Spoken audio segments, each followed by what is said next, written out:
সুদের টাকা দিয়া ঘর বানাইলাম, এই ঘরের ভিতরে 4টা 5টা রুম, এক রুমের ভিতরে আমি থাকলাম, আর বাকি 4 রুমের মধ্যে আমার সন্তান থাকলো, মা থাকলো, বাবা থাকলো, ভাই থাকলো, বোন থাকলো। আল্লাহ পাক রব্বুল আলামিন এই 5টা রুমের হিসাব আপনার কাছ থেকে একা নিব। যারা ছিল এরা ফাও ফাও ছিল, এদের কোনো হিসাব নাই, হিসাব দিবে তুমি একা। এজন্যই তো এক বড় ভাইকে ছোট ভাই বলতেছে, ভাইয়া সাবধান, ভাইয়া তুমি সুদের ব্যবসা করিও না, সুদে টাকা আইনো না, সুদখোরের কাছে তুমি যাইও না, অল্প হলেও তুমি এর উপরে সবর করো, আল্লাহ বরকত দিয়ে দিবে। বড় ভাই কই চুপ থাক, তুই মাদ্রাসায় গেছো মাত্র, এখনই পণ্ডিতি কইরো না, এখনো কিন্তু বড় হুজুর হও নাই, চুপ কর, তুই বেশি কথা বলবি না।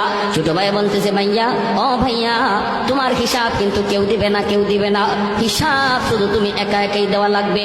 বড় ভাই কয় কস কি তুই, আমি কষ্ট করে করে আইনা সবাই খাওয়াইলাম, আমার বিপদের সময় কেউ দাঁড়াবে না। কয় না, ভাবিও তোমার বিপদের সময় দাঁড়াবে না, ভাতিজাও তোমার বিপদের সময় দাঁড়াবে না, আব্বাও তোমার বিপদের সময় দাঁড়াবে না, আম্মাও দাঁড়াবে না, আমি তো দাঁড়াইমু না। ওই